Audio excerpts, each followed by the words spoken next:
Hello और welcome back to what you missed. आज हम ब्रेक डाउन कर रहे हैं जेएनवी सीजन 2 एपिसोड 5। इस एपिसोड ने प्रेशर को और बढ़ा दिया और शायद हमें बता दिया कि साइफर को मरी से असली में क्या चाहिए, और उसका जवाब हमारी सोची हुई चीज़ों से भी ज़्यादा ट्विस्टेड है।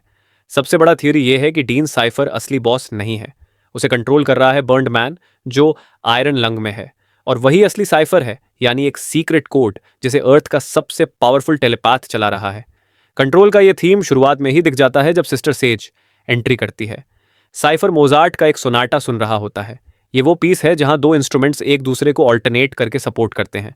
सेज इस टेस्ट को क्लिशे बोलती है, हिंट देते हुए कि यह म्यूजिक रिफ्लेक्ट करता है दो लोगों को, साइफर और बर्न्ड मैन, जो एक दूसरे को सपोर्ट कर रहे हैं। नोटिस करो, वो दोनों सेज को एकदम सेम मोमेंट पर देखते हैं, मतलब शायद एक माइंड दोनों बॉडीज को कंट्रोल कर रहा है। अब बात सिस्टर सेज की। वो है smartest person on earth. The boys में हमें दिखाया गया था कि वो बोर्ड थी और होमलैंडर की मदद करना चाहती थी, लेकिन यहां उसके एक्शन सजेस्ट करते हैं कि उसका कोई और प्लान है जो शायद होमलैंडर के खिलाफ भी जा सकता है। वो साइफर के घर आती है कैजुअल स्ट्रीट क्लॉट्स में, दिखाते हुए कि उसे सूपी कॉस्ट्यूम्स वाली फेक लाइफ से कोई लेना देना नहीं, वो सिर्फ अपने लिए वहां है। वो साइफर के साथ हुकअप भी करती है। द डीप के साथ वाले उसके सीन से अलग यहां वो पूरी तरह प्रेजेंट है और एंजॉय कर रही है। अजीब है कि साइफर ये सब अपने डैड के सामने करता है, लेकिन अगर बर्न्ड मैन ही उसे कंट्रोल कर रहा है तो शायद वो खुद कुछ फील करने के लिए ऐसा करता है।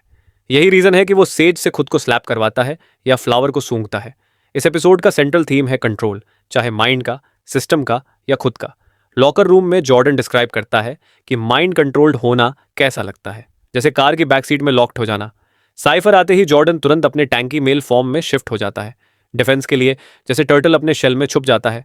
लेकिन साइफर सिर्फ क्रूअल बनने नहीं आया, वो मरी को ट्रेन करने आया है। वो कहता है कि उसने केट को प्रिजन भेजा क्योंकि किसी को पनिश करना जरूरी है, वरना मैं वीक दिखने लगता हूं। साइफर स्ट्रेंथ का ऑब्सेस्ड है और वीकनेस से नफरत करता है। वो ऐसा लगता है जैसे प्रोफेसर एक्स और मैग्नीटो का मिक्स, माइंड कंट्रोल पावर्स और होमो सुपीरियोरिटी कॉम्प्लेक्स, जो मानता है कि सिर्फ स्ट्रॉन्ग को सर्वाइव करना चाहिए। साइफर बताता है कि उसने फाइट और ह्यूमिलिएशन स्टेज किया ताकि मरी अपनी लिमिट से आगे पुश हो सके। ये पूरे सीजन का थीम रहा है कि प्रेशर उन्हें लेवल अप कराता है। केट को भेजा जाता है एल्मायरा, जहां वो शॉक कॉलर पहनती है जो उसके पावर्स को डैम्प करता है। ये रेफरेंस है एक्स मैन कॉमिक्स के जेनोशा वाले पावर डैम्पनिंग कॉलर्स का। उधर सैम अपने घर लौटता है और इंस्टेंटली चाइल्डहुड में रिग्रेस कर जाता है। वो कंफर्ट ढूंढता है अपने पुराने शो और सीरियल्स में, जिनमें द डीप का बहुत मेस्ड अप चोटोपुस पफ्स होता है। सैम जान जाता है कि वॉर्ट ने उसे मैनिपुलेट किया और पेरेंट्स से काट दिया, जैसे उन्होंने मरी के साथ किया था। प्रिजन ब्रेक रिवील होता है कि यह पूरा ट्रैप था। एस्केप और इम्प्रिजनमेंट दोनों टेस्ट्स थे, स्टूडेंट्स को उनकी लिमिट्स तक पुश करने के लिए। लेकिन एपिसोड ये भी दिखाता है कि स्टूडेंट्स अपने खुद के माइंड से भी कंट्रोल्ड हैं। मैरी एडमिट करती है कि वो सेल्फ हार्म करती थी, एम्मा अपने ईटिंग डिसऑर्डर के बारे में बताती है, और सैम को पता चलता है कि उसकी इंस्टेबिलिटी उसके जेनेटिक्स से जुड़ी है। ये सब अपने खुद के सेल्फ इम्पोज्ड रोड ब्लॉक्स के विक्टिम्स हैं। फिर सेज रिवील करती है कि अब वो वॉक्ट की नई सीईओ है, और कंफर्म करती है कि यह पूरा ऑपरेशन होमलैंडर की नॉलेज के बिना चल रहा है। वो कहती है, अगर मैं मरी के साथ सक्सीड करती हूं तो होमलैंडर को उसके रियल पावर के बारे में फीलिंग्स होंगी। सेज और साइफर दोनों चाहते हैं स्ट्रॉन्ग को ऊपर उठाना और वीक को हटाना। यह थॉमस गुडुल्कन के नाजी बिलीफ से मिलता है। जब जॉर्डन कहता है कि साइफर हमेशा पेन में है, वो दरअसल बर्न्ड मैन की तरफ इशारा कर रहा होता है। साइफर मरी को वो डोर दिखाता है जिसे ऑन्ड्रे ने तोड़ने की कोशिश की थी, और रिवील करता है कि ऑन्ड्रे की मौत कोई एस्केप अटेम्प्ट नहीं थी, वो फेल्ड एक्सपेरिमेंट था। साइफर मरी को थ्रेटन नहीं करना चाहता था, बल्कि इंस्पायर करना चाहता था ताकि वो अपनी पावर्स और पुश करे।